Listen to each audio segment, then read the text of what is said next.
It's Sunday, December 22nd, and today is going to be the first day that we're really going to see a big spike in temperature as we're going to start to see our December Eastern heat wave, which is probably going to break some records, start to push in. And this is just going to be a product of a lot of the trends that we've been seeing the past couple of days continuing. And one of those is going to be our big, almost train track like weather pattern starting in the Pacific Northwest and ending in the Northeast. Luckily, we have no severe weather today, so we can just jump right into our broad nationwide forecast. And for the third day in a row, we're once again expecting the strongest or worst weather. Mostly thunderstorms are going to be expected up in the Pacific coastal Northwest. Really, only on the coastline is where we are expecting to see that strongest threat. But once again, we can see that we're going to start to see some pretty powerful bands push through. This is going to be the product of a cold front from a cyclone, which has been offshore in British Columbia, right off the coast of British Columbia, actually, for the past couple of days. And we can also see a lot of precipitation flowing onshore near the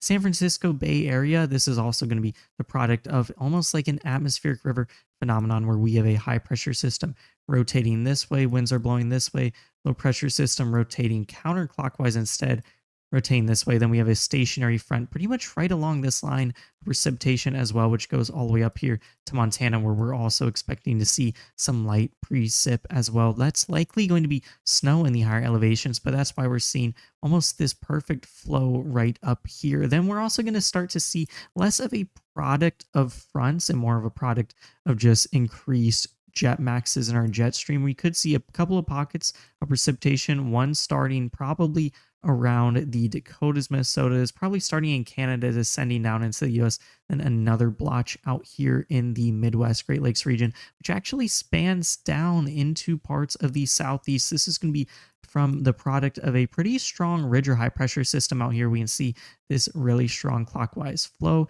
and we can see a lot of this potential precipitation out here. This looks really patchy though and looks pretty conditional. It's going to be brought by some flow onshore. We're going to have a lot of advection onshore, possibly forcing up a couple of storms, and also an area potentially of some confluence or weak convergence right up here, all the way up into the Great Lakes region, where it then becomes a product of forcing. Now, that's it for our precipitation that we're expecting today. As we go into the night, it looks like it's going to intense quite a bit up here in the Northeast as this low pressure system really starts to deepen down. Our jet max starts to get a lot stronger, and it starts to interact with this strong ridge right off the Atlantic coast. This is definitely going to bring some more organizing shear for this as well. And then also, as we go into the night, we could start to see some drizzles in parts of Southern California, which we really have not seen with our atmospheric river phenomenon yet. Now, for the snowfall that we're expecting, it's going to be a lot of the same actually, and it's mostly going to be up in the Pacific Northwest once again.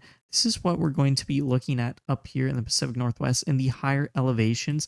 Lots and lots of snow. Once again, pretty unsurprising. Also down here in the Sierra Nevada range, pretty much due east of San Francisco, also expecting quite a bit of snow there once again. Now, one difference which I think we are going to see today is that we're also going to see a lot more widespread flurries out here in the Midwest Great Lakes region, and then kind of the lower Northeast, probably accumulating at most an inch. And then as we go into tomorrow, we actually could see some pretty big snowfall, pretty much encasing the entire Northeast, with a couple of localized areas maybe receiving up to 10 inches. Now, in this forecast so far, I've been talking about our jet stream quite a bit, and as you can see, our almost train track like pattern, which I mentioned, almost perfectly follows the jet stream and what it's doing. These little red blotches are going to be areas of stronger flow in our jet stream and thus stronger forcing. We can see this little stronger red blotch start to move over the Great Lakes region in Northeast, right about when we're expecting those storms to intensify tonight. That's going to be the reason for that. Also, we can see we get a really, really strong jet max as well. This is for sure going to be one of the main factors in that stronger weather. We can also see another jet max coming onshore around SoCal, probably tomorrow morning, which we did touch on briefly. And then also up in the Pacific Northwest, we did talk about a stronger band probably pushing through around lunchtime today, or probably a little before midday in the Pacific Northwest. Actually, that's going to be the product of this stronger forcing and a cold front moving through than just general flow over this region, kind of bringing that. And then also, I want you to look here, pretty strong ridge, which we're expecting to build over the central US.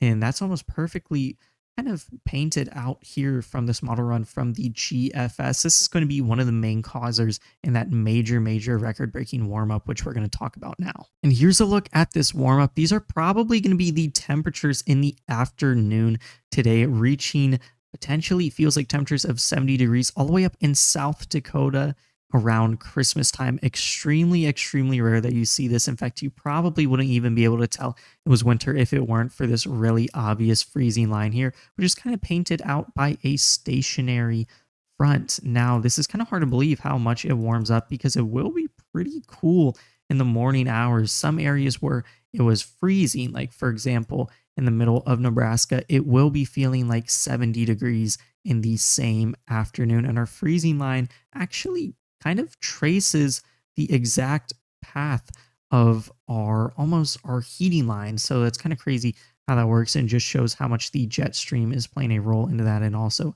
our big ridge as well. But moving back to what we can potentially see tonight, and we immediately see that it doesn't get nearly as cold as it did this morning, kind of just showing that this heat is here to stay and it's only going to keep warming as we get closer to Christmas.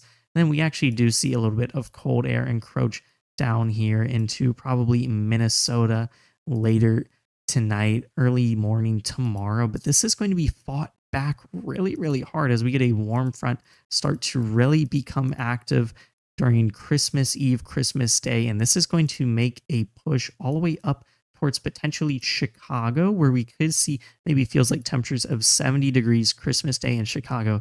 That is absolutely crazy to be saying out loud, but is definitely possible at the moment of this. But long story short, this is going to be a record breaking couple of days for Christmas Eve and Christmas, with widespread feels like temperatures in the mid 70s across much of the US, pretty much unless you're in the far Great Lakes region, the far north and the northeast, or even the Rockies and Pacific Northwest.